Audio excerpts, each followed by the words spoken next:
Halo adik-adik, selamat datang di Brother Daniel Academy. Dengan Ko Daniel di sini. Pada kesempatan kali ini, kita akan belajar beberapa soal tentang listrik dinamis ya. Oke, kita langsung saja ke soal nomor 1. Ada 6 buah resistor identik, masing-masing besarnya 4 ohm, dihubungkan dengan baterai 9 volt, seperti pada gambar. Ditanya, hitung beda potensial antara titik P ke titik Q ya. Beda potensial PQ. Oke, bagaimana menghitung nilai hambatan pada rangkaian ini? Nah, kalian lihat di sini bagaimana jenis rangkaiannya.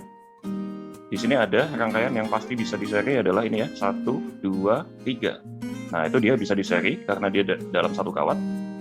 Kemudian pada kawat bawah itu juga bisa diseri 3 resistor ini.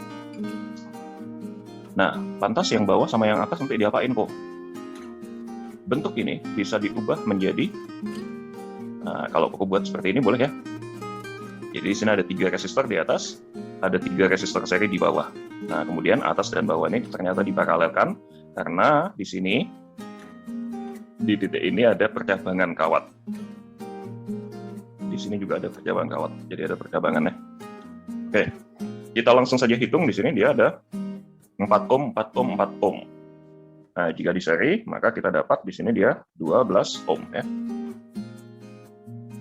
Kemudian yang bawah dia sama 12 ohm. Kemudian 12 ohm dengan 12 ohm diparalel, nanti hasilnya sama dengan 12 dibagi 2. Jadinya dapat 6 ohm ya. Pakai rumus yang biasa sih kalau mau hitung satu-satu. Seperti ini kan. Jadi 2 per 12 sama dengan 1 per 6, maka RP-nya sama dengan 6 ohm. Oke, setelah RP didapat, maka kita hitung I. Di sini ada arus. Bagaimana menghitung I? I didapat dari beda potensial dibagi dengan hambatan. Jadi, beda potensial 9 kita bagi dengan 6. Hasilnya adalah 3 per 2 ampere. Nah, jadi di sini ada arus 3 per 2 ampere. Nah, setelah dia melewati titik percabangan ini, dia pecah 2. Oke, ada I1 dan I2. Misalkan di sini aku tulis seperti itu. Nah, karena hambatan yang dilalui I1 12 ohm, hambatan yang dilalui I2 juga 12 ohm. Jadi hambatan atas sama hambatan bawah sama, maka otomatis I yang atas dan I yang bawah ini, I1 dan I2, itu besarnya sama. Jadi I1 besarnya sama dengan I2. Nah, masing-masing dapat setengah dari 3 per 2 ampere tadi. Jadi setengah dari I. Jadi sama dengan 3 per 4 ampere ya. Seperti itu. Nah, kemudian dia tanya V, PQ. Bagaimana menghitung beda potensial? Nah, kita gunakan loop. Rumus beda potensial sendiri sama dengan jumlah GGL. Jumlah GGL ditambah jumlah I kali hambatan ya. Jumlah IR. Oke, kita bikin lintasan loopnya yang menghubungkan titik P ke titik I. Seperti ini. Oke, kita mulai dari P ke sini dulu. Nih, kita ambil lintasan yang pertama, yang atas. PQ ya. Tidak ada GGL yang dilalui ya. Dari P ke Q, dia tidak melewati GGL, jadi sigma E-nya kita abaikan. Kemudian I1, karena I1 berlawanan dengan arah putaran loop dari P ke Q, maka I1-nya negatif.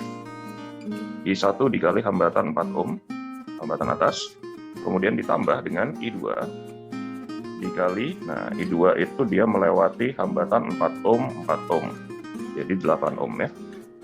Nah, jadi di sini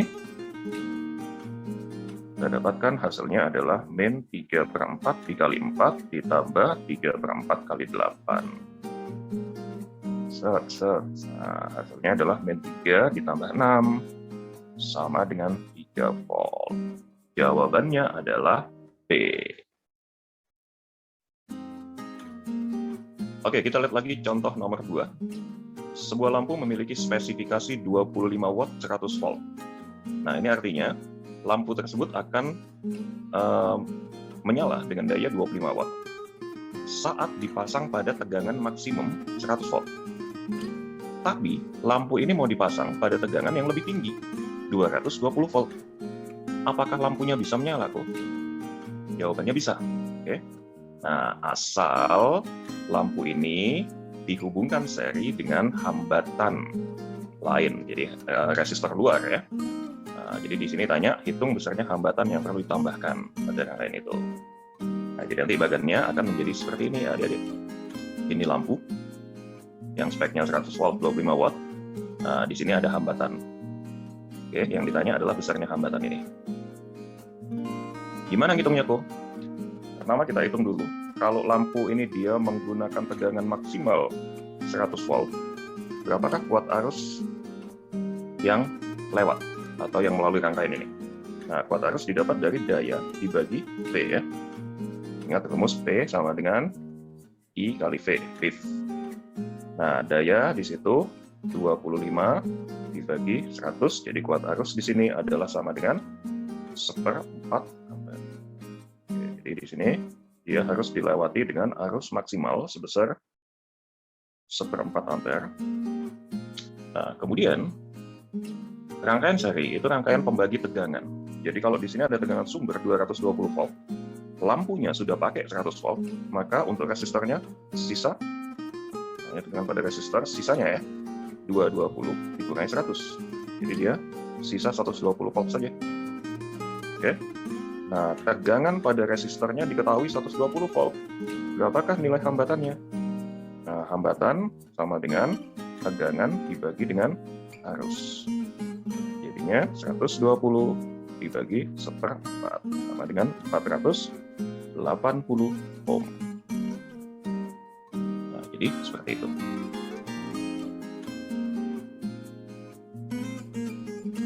Oke, kita lanjut lagi ke soal yang nomor 3. Di sini ada 2 buah lampu, memiliki spesifikasi 120 volt 60 watt, dan satu lagi 120 volt 40 watt ya. Disusun seri dan dihubungkan dengan sumber tegangan 120 volt. Nah, kalau kondisinya lampu seperti ini, dia tidak butuh hambatan luar lagi. Soalnya tegangan sumbernya dia lebih besar daripada tegangan yang dipakai oleh setiap lampu ya. Ini kan tegangan maksimum 120 volt ya. Nah, padahal tegangan sumber sudah 120 volt. Nah, jadi cocok. Oke, di sini kita perlakukan lampu ini seperti memasang resistor atau hambatan. Jadi, ini lampu 1, kamu cari nilai hambatannya. Nah, hambatan hubungan dengan daya dan tegangan itu bagaimana kok? Hambatan P sama dengan V pangkat 2 dibagi R. Nah, jadi nilai hambatan sama dengan V pangkat 2 dibagi P. Jadi tegangan pangkat 2 dibagi daya. Nah, di sini ada lampu 1, di sini R1 gitu ya, dan ini R2. Nah, R1-nya kita dapat sama dengan 120 pangkat 2, jadi ini tegangan yang tertulis di lampunya ya, dibagi 60 watt. Nah, dia sama dengan 240 ohm ya. Kemudian lampu 2 juga sama, dia 120 pangkat 2 dibagi dengan 40. Nah, hasilnya sama dengan 360 ohm.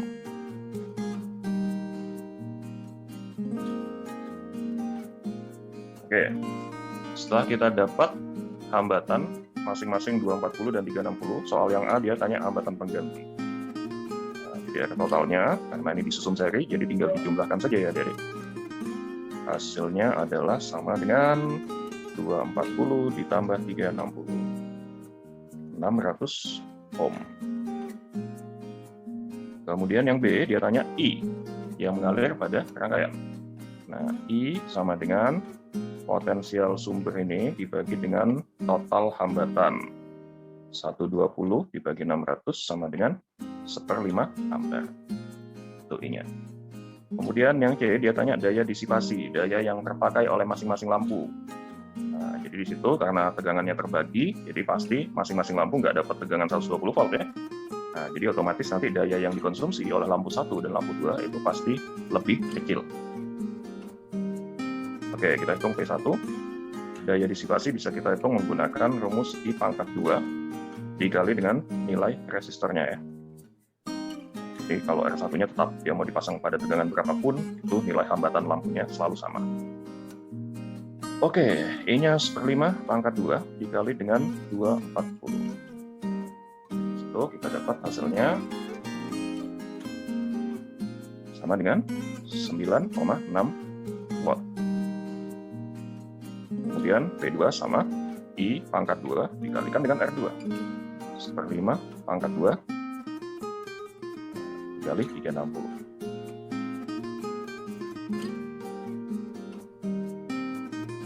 Sama dengan 14,4 watt. Oke, jadi seperti itu ya adik-adik.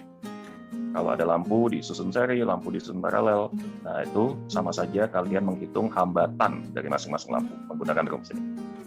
Nah, setelah hambatan ketemu, bisa hitung hambatan totalnya.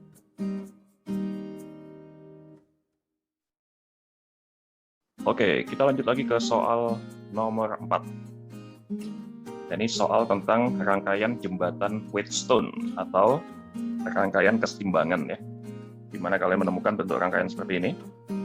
Dan di tengah ada kawat yang tidak dilewati oleh arus. Jadi jarum galvanometer di tengah ini dia tidak bergerak ya, dia diam. Nah artinya di sini terjadi keseimbangan. Nah kapan terjadi keseimbangan? Kita isi dulu ya. Di sini hambatan P adalah 10 ohm, kemudian I-nya di situ 50 ohm, kemudian R-nya di situ 30 ohm. Di sini ada S dan X, yang diketahui adalah X-nya saja, yaitu 1050 ohm. Oke, syarat keseimbangan. Jadi syarat seimbang pada Wheatstone yaitu ketika hasil kali silang. Jadi kamu kalikan silang, ini nilai hambatan. Hasil kali silang dari P dengan hambatan total SX, jadi RP dikali dengan RSX gitu ya. RP dikalikan dengan RSX itu harus sama besar dengan ini RI dan RR. Nah, di situ dia berlaku keseimbangan. Nah, di situ RP-nya adalah 10, RSX-nya belum kita ketahui, kemudian RI-nya 50, kemudian RR-nya di situ 30. Jadi kita dapat di sini hambatan total SX adalah besarnya sama dengan 150 ohm. Oke. Nah, karena S dan X itu disusun paralel, jadinya untuk mendapatkan RS-nya, kita bisa gunakan rumus seperti ini. Oke, 1/150 sama dengan 1/RS tambah 1/1050. Jadi 1/RS sama dengan 1/150 dikurangi 1/1050. Kalian cari APK-nya 1050, kemudian 1050 dibagi 150, itu ya, yang 1. Jadi RS-nya sama dengan 1050 dibagi 6. 1050 dibagi 6. Berapa hasilnya? 175 ohm. Jadi nilai hambatan RS adalah 175 ohm. Oke.